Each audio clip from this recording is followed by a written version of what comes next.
પૂજન થી તે પૂજા ગ્રહે ગુરુ પૂજન થી તે પૂજા ગ્રહે ગુરુ ભજન થકી સર્વે દેવતણું જે ભજિત્ય થાય છે જે મનુષ્ય કાર્યને મુખ્ય ગણી તેમાં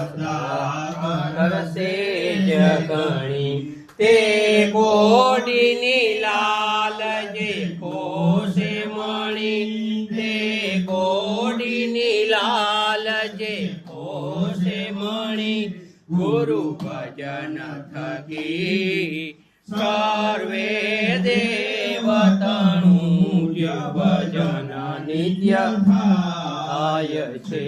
મહામુક્ત થયા ગુરુ ભજવાથી પામ્યા પદને છૂટ્યા ફરવા